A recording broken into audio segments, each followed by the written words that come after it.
Welcome to Fundraising 101, a series of concise, informative video segments designed to give you proven steps to raising funds for your nonprofit. In the next 2 minutes, you'll learn 3 easy steps to raise funds.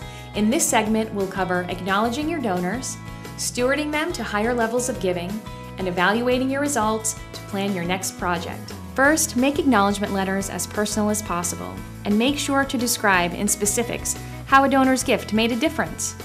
Next, remember that not all communications to donors should be a direct ask for funds.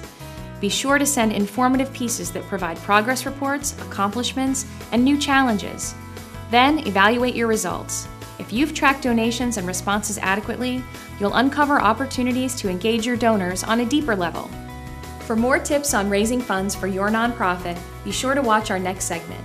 If you'd like to discuss your fundraising program with one of our experts, call us at 1-800-598-4050 or visit our website at www.affinityconnection.com.